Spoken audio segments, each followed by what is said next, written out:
Hey everybody, welcome back to another episode of Crazy Dad's Garage. We're going to be diving into another project here.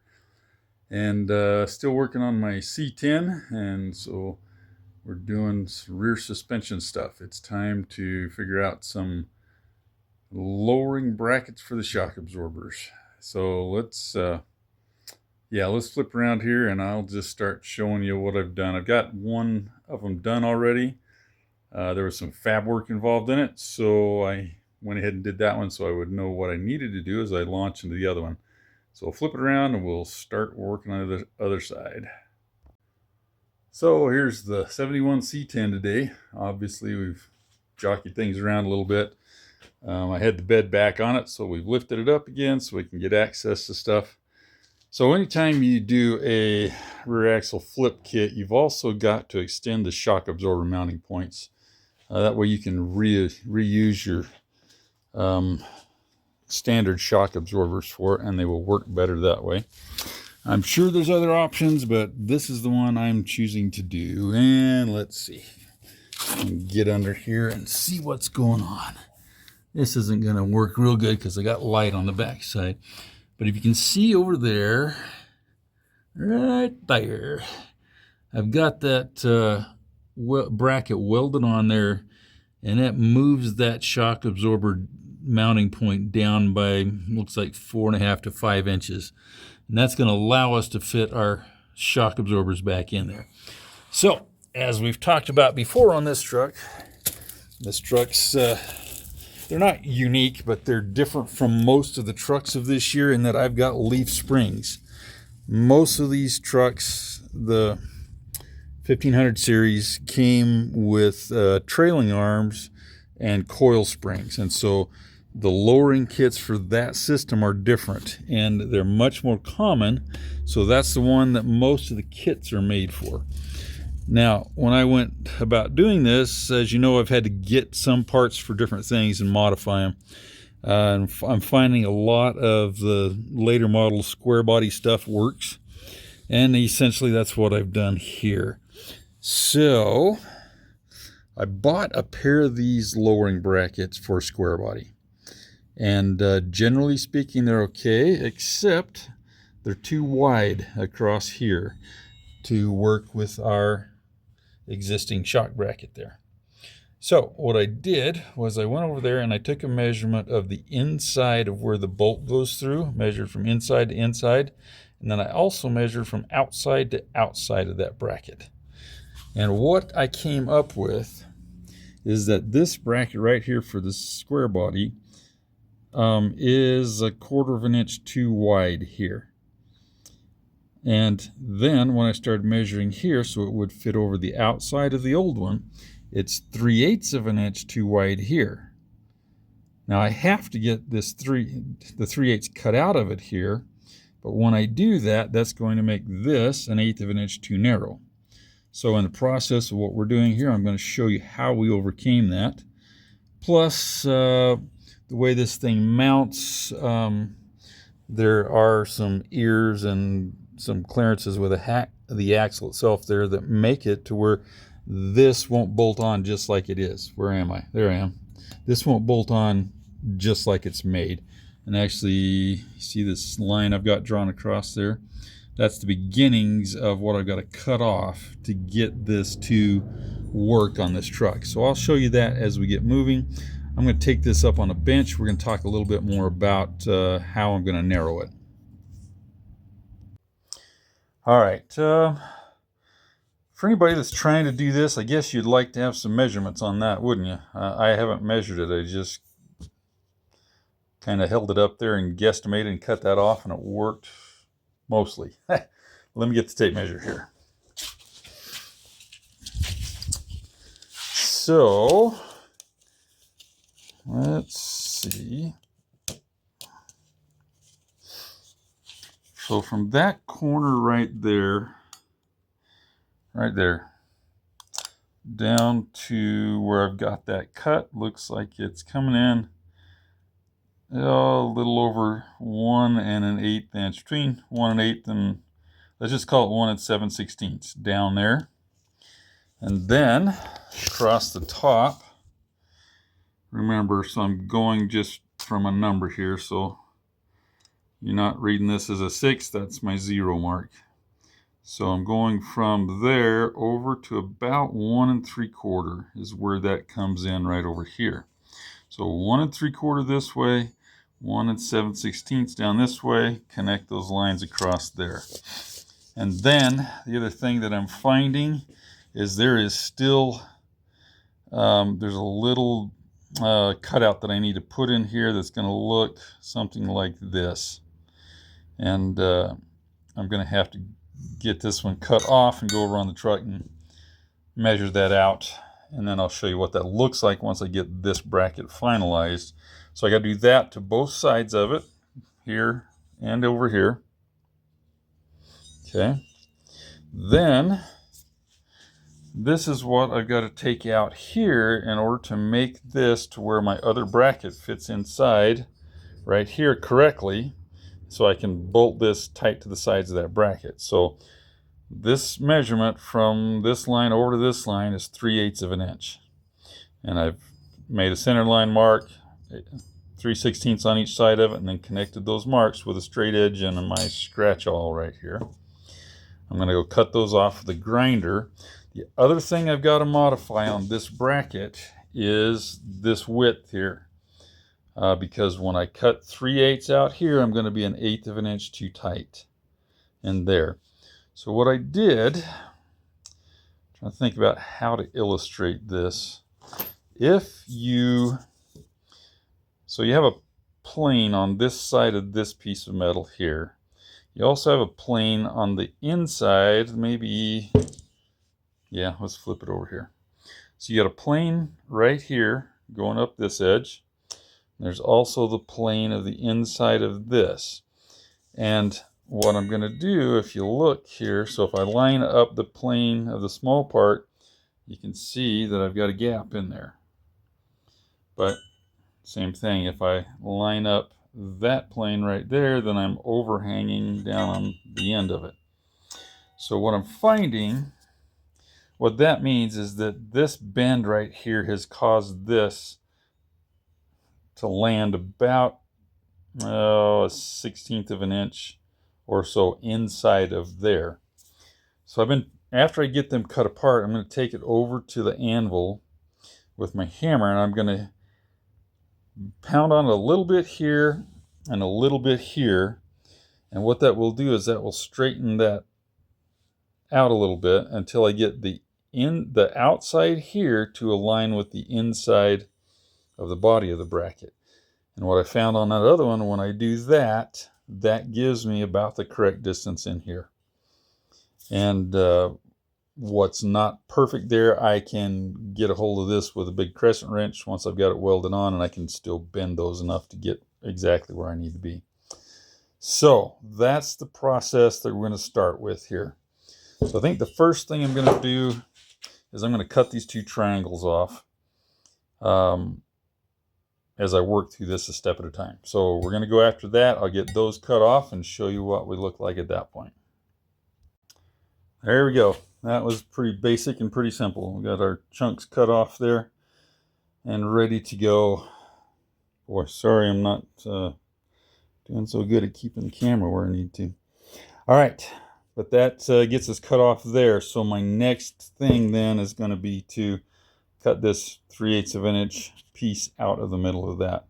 And I'll do that in a cut up one side and a cut up the other side. We'll take care of that, come back, show you what we've got at that point. There we have it. Got our 2 pieces cut apart with that 3/8 of an inch taken out of the middle of it. All right, so once we got to that point, now my next thing is to get this bend taken care of here to be able to get these to line up. So I'm going to bend one of them to where I want it and then try to compare it to the other one so you can see what I'm talking about, because I doubt if my explanation was very clear. But that's what I'll do next on the anvil with a hammer. And I don't know that I can really show that to you, so I'm just going to bend it and tell you what I did. All right, I'm hoping this will clarify what I did here. So what I'm essentially trying to do is get this curvature straightened out of this bracket. Some, not all the way. So to do that, I lay it on my anvil and I hit it here, which decreases this angle. And then I flipped it over and hit it here, which decreases this angle right here. Now, this is where I'm hoping it makes sense.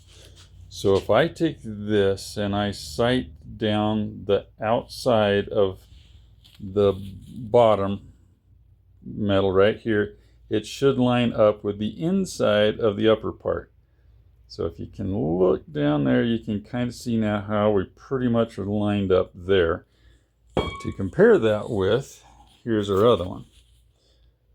And you see how there's at least 1/8 of an inch of misalignment on this one. So what I'm shooting for, and sorry, I don't have two hands to work with here, but I think you can see that maybe here.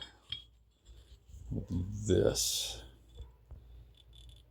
Yeah, so you can see the one on the right is, let me get it, where we get some daylight in there. The one on the right is misaligned with the inside of the L-shaped part up there, whereas the one on the left is lined up with it.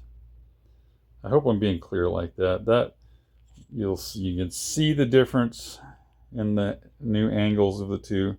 And what that's going to do is open that bottom bracket up enough that the shock absorber will go in and out of there. So that's what I needed. The only thing left here is now I have to get this little notch marked out and cut in here, which is a clearance for a little bump that's on the old original mounting bracket.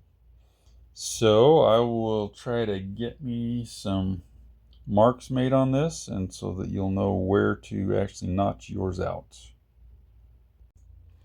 Okay, the one thing I forgot to mention is that changing of this bend that we just made on the one bracket. We also have to do the same thing on the other bracket to get our total space in there correct. So both of those are done now. Get the light correct. This is the notch that we've now got to cut out in order to clear that little dimple that's on the shock mounting bracket on the truck already. Now, I could probably just grind the dimple off of the truck, but I'm going to do this out here. I don't know which one's better.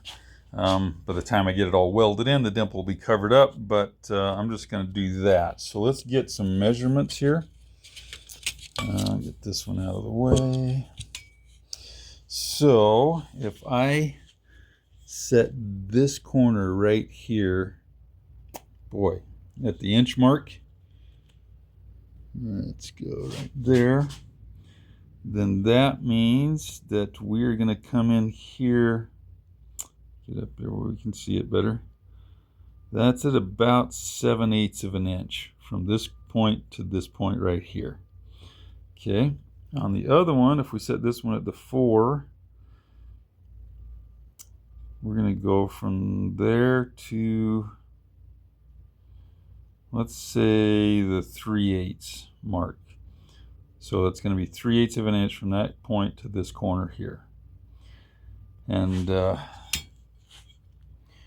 this line right here is about 1/4 of an inch from the edge that we've cut. So if you do that and just draw in there, this does not have to be rocket science because we're going to be welding over the top of it. It just has to be a clearance notch.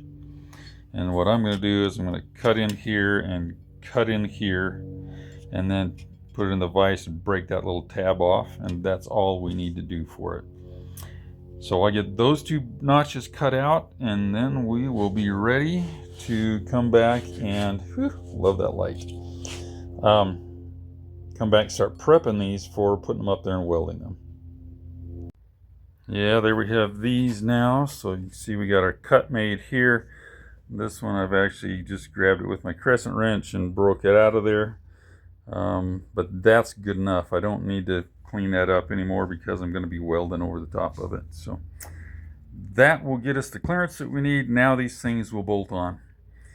And so now we're ready. I'm going to actually bolt them in place and then scribe some lines on things where I need to have all the paint ground off of, paint off of the frame, powder coating off of this. And we're also, this edge here, I'm going to bevel it back really good so I can get a nice deep weld on that, because I'm going to weld all the way back up here to put those two halves together. And let's see, I'll end up with a weld that will come across here and around there, so I'll need to have this cleaned off. Yeah, I'll weld down here and around there, and then I'll have to come in here, and I don't know, somewhere in here there'll be the shape of the old bracket on here that we'll grind off so that we can clean that up. So I get these ground and all ready to be welded on there, and then we'll come back and show you what that looks like.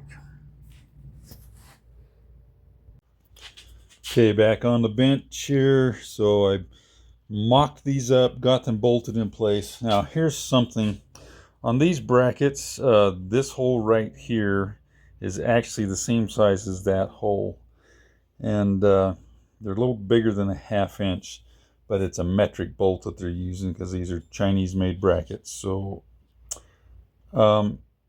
what it does though is it works in our favor, because instead of having this hole lined up perfectly with the old mounting hole, which is what its intention was, it's a little loose, and so it allows us to rotate that bracket down and back a little bit, which gains us more distance from here to our upper shock mount in there.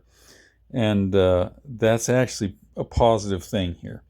So that's one thing I've gained here. I'm not using this bolt hole for anything except to hold it in place while I get the welding done.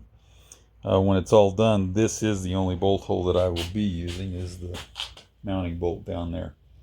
So now I'm going to clean up that circle shaped area there, and then I've got to grind this paint off of here on these brackets.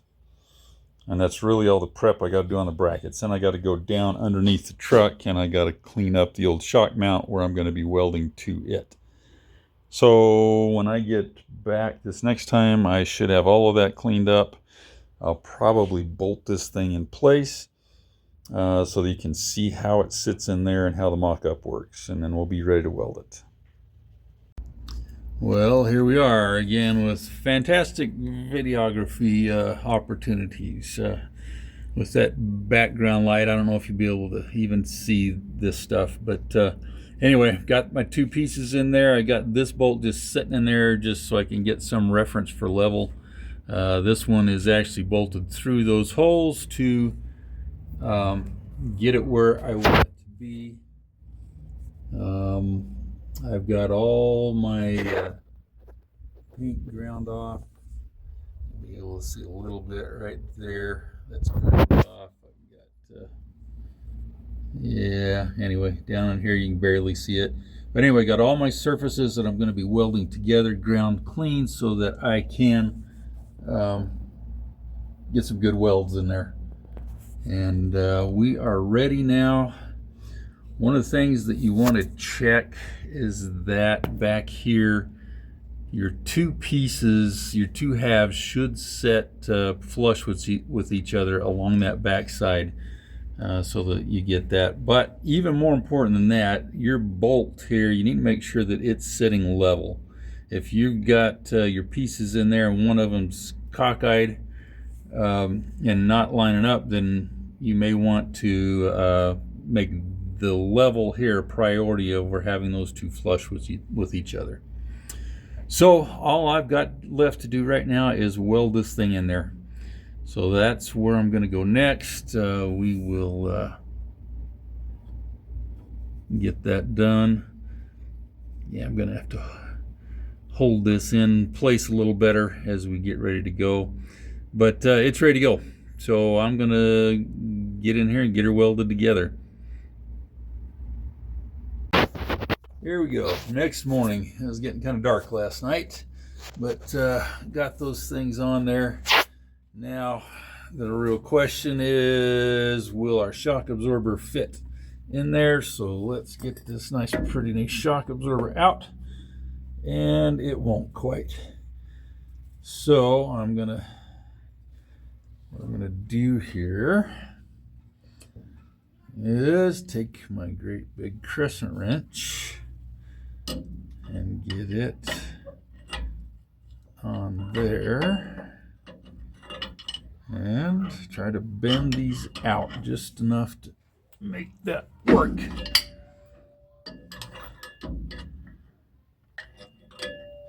This is really hard to do one-handed, you know?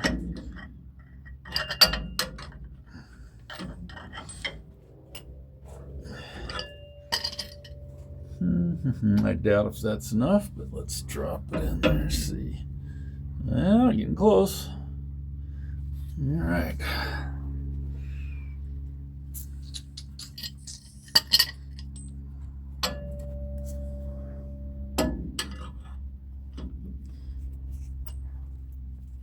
That should do it.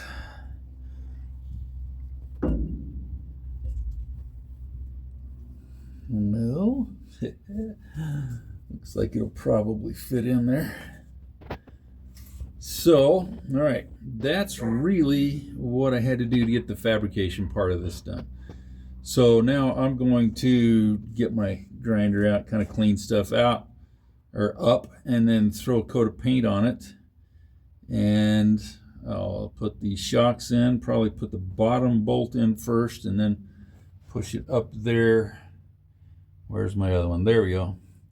And compress it enough to get it to go onto that. And that should actually get us in business where we got shock absorbers on this thing. So I'll go through that process, get back to this point, and I'll show you the end result.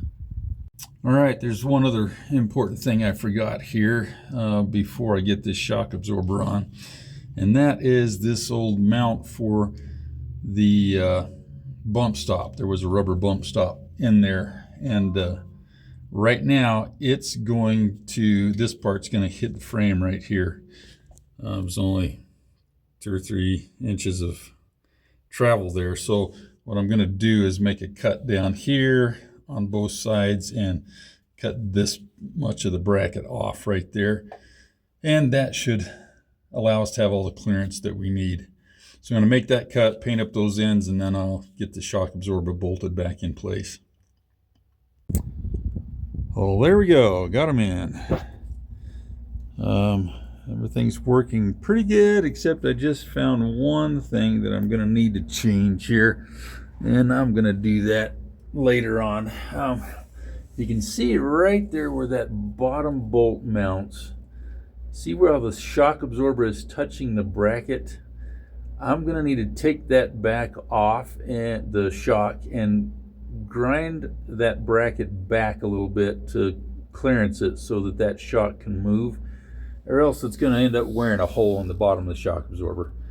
So that's the last piece that you need to do here. So preferably watch the video first and realize that you got to do that before you bolt the shock in. It's just got to grind a small notch in there that will allow that shock to move freely and not hit the bolt itself. So, see, there's a little black mark on the left side of that shock absorber about 3 inches down. That is a mark I made on there with the shock fully compressed so that I would know how much travel I was going to have. And it turns out I'm going to end up with about 3 inches of travel, which is also the same distance that I have up there between that bump stop and the top of the axle. And so, yeah, theoretically that will be enough. Probably we would be better off to actually figure out a slightly shorter shock absorber. But again, that's one of those things. The whole point here is to try to be able to use the factory shocks, and I think we're going to get by with it on this one. I'm just not positive. But everything did go together, worked pretty well. And so that is how you would take a pair of shock mount extenders and make them, or do some fabrication so they can make them fit what's kind of an oddball truck here. Now, there might be a company that makes them for this truck with the leaf springs. I don't know. I haven't seen them yet. And if they do, they may be a lot more expensive, which that's a toss-up, whether your time's worth more than your money. So you take your pick. If you can find one, great. But that's how you go about making one for a later model square body, which was to be a 73 to, I don't know, 85 or 90, wherever they quit making them. Take a square body bracket and be able to modify it and make it work on your older C10. So I think that's pretty much where we're going to wrap this video up, because it's about those brackets. What that leaves me here on my project, I've got to rerun my brake lines. This is my flex line that goes up and ties to the frame, and then I'm going to have to run completely new brake lines from side to side and up to the front. Got to do that. Then back here on the other side, which you probably can't see here, I got to get the wires tied back together and shortened so that they work out. And that will pretty much have everything done that I need to do in the shortening the frame, lowering the truck process, until I go about having to make a drive shaft and things like that. So anyway, there you go. That's what we try to do here at Crazy Dad's Garage, is help you figure out some of these problem things. So there, you know, it can be done. It gets the results that we're after. The truck sits where I want it to, and this should make it ride well. So that's what we're after. We will sign off right here. Thanks, guys. It's been fun doing a project with you.